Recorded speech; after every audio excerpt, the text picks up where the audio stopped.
ఆర్టీసీకి ఏటా నష్టాలు పెరుగుతున్నా ప్రయాణికుల సంక్షేమాన్ని దృష్టిలో పెట్టుకుని బస్సులు నడుపుతోంది. అయితే నష్టాల నుంచి గట్టెక్కేందుకు మంచి ఉపాయం చేసింది. కేవలం బస్సులు నడపడమే కాకుండా కొత్త రంగాల్లోకి ఆర్టీసీ అడుగుపెట్టింది. ఇంతకీ ఆర్టీసీ ఏం చేస్తోంది?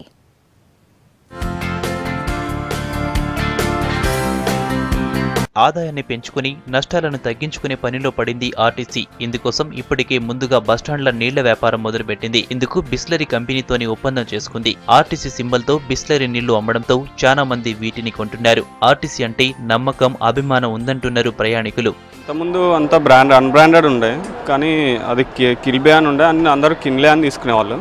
బట్ ఇప్పుడు ఏంటంటే ఆర్టీసీ వాళ్ళు ఇస్తున్న ఈ బిస్లరీని అందరూ నమ్ముతారు, ఎందుకంటే ఇది గవర్నమెంట్ వాళ్ళు ఇస్తున్నారు కాబట్టి. సో దీనివల్ల అందరికీ యూస్ఫుల్ ఉంటుంది. సో ఇప్పుడు ఈ బిస్లరీది ఏదైతుందో ఈ తెలంగాణ సింబల్ మీద ఇక్కడ అమ్ముతున్నారు కదా, ఏపీ అదే తెలంగాణ టీఎస్ఆర్టీసీ మీద, ఇది చాలా బాగుంది. సో ఇట్లాంటి ఇంకా ఏర్పాటు చేయాలని చెప్పి నేను కోరుకుంటున్నాను. బాటిల్ అంతా హెవీగా కానీ మంచిగా లేకుంటుండే ఇవి తిన్నుగా ఉన్నాయి. మరి మా వాటర్ కూడా RTC government, Telangana government RTC వాళ్ళు వాటర్ ప్రొవైడ్ కూడా మేము చాలా హర్షం వ్యక్తం చేస్తున్నాము. We feel very good. All the best to Telangana government. Thank you.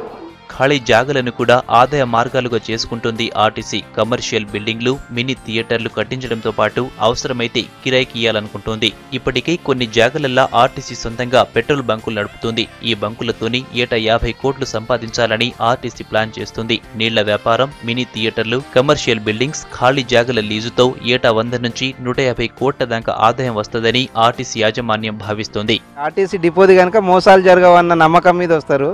ఇది ప్రభుత్వమే ఆర్టీసీ వాళ్ళు నిర్వహిస్తుంది కనుక ప్రజలు కూడా ఎక్కువ వస్తుండ్రు. దీనికి మంచిగా ఉంది.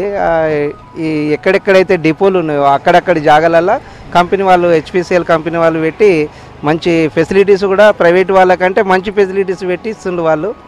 ఇప్పుడు వచ్చే పంపులు కూడా మంచి నూతనమైన పంపులతోటి వాళ్ళు ఎటువంటి ప్రాబ్లం జరగకుండా మంచి వాటితోటి నడిపిస్తుండ్రు.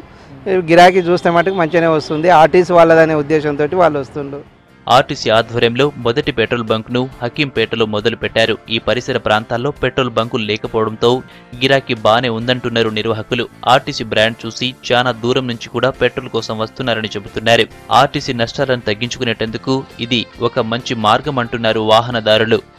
ఇక్కడ ఈ ఏరియా మొత్తంలో పెట్రోల్ బంక్ అంటే చాలా దూరం వెళ్ళాలి, కానీ ఆర్టీసీ వాళ్ళు డిపో పక్కనే ఇక్కడ మంచి పెట్టడం వల్ల ఇక్కడ కల్తీ లేని పెట్రోల్ ఉంటుందని మేము నమ్ముతున్నాము. ఎందుకంటే ఆర్టీసీ అంటే ప్రతి ఒక్కరికి సౌకర్యమైనది కాబట్టి ఇక్కడ ఈ పెట్రోల్ బంక్ పెట్టడం వల్ల మాకు చాలా హెల్ప్ఫుల్ అవుతుంది. ఇక్కడ పెట్రోల్ చాలా క్వాలిటీగా ఉంటుందని మేము నమ్ముతున్నాం. ఆర్టీసీ లాస్ కాకుండా కూడా ఈ విధంగా తన వనరులను ఉపయోగించుకొని ఆదాయం పెంచుకోవడానికి ఇది మంచి ప్రత్యామ్నాయ మార్గం. దాంతో పోల్చుకుంటే, మామూలు పెట్రోల్ బంకులతో పోల్చుకుంటే ఈ పెట్రోల్ బంకులో నాణ్యత పెట్రోల్ దొరుకుతుంది, డీజిల్ అన్ని సక్రమంగా దొరుకుతాయని అలా భావించి మేము పోయించుకుంటున్నాం. ఈ లొకేషన్ ఆర్టీసీ వాళ్ళు పెట్టింది చాలా బాగుంది. పెట్రోల్ బి వచ్చేసి 1 రూపీ తక్కువ ఉంది, చాలా నచ్చింది మాకు.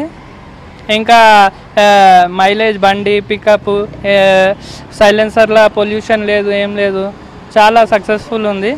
ఇంకా మాకు చాలా నచ్చింది. ఇక ప్రయాణికులకు అందుబాటులో ఉండేలా ఫుడ్ ప్లాజాలు, గేమింగ్ జోన్లు ఏర్పాటు చేసే ఆలోచన చేస్తుంది ఆర్టీసీ. ఇందుకోసం 12 సంస్థలతో మాట్లాడుతోంది. ఎంజీబీఎస్, జేబీఎస్ బస్టాండ్లను ఇప్పటికే మాడిఫైడ్ చేశారు. వీటిలో బ్రాండెడ్ ఫుడ్ కోర్టులు ఏర్పాటు చేసేందుకు కొన్ని కంపెనీలు ముందుకొచ్చినాయని చెబుతున్నారు ఆర్టీసీ అధికారులు. ఇట్లా నష్టాలను తగ్గించుకొని లాభాల్లోకి వచ్చేందుకు ప్లాన్ చేస్తున్నామంటున్నారు.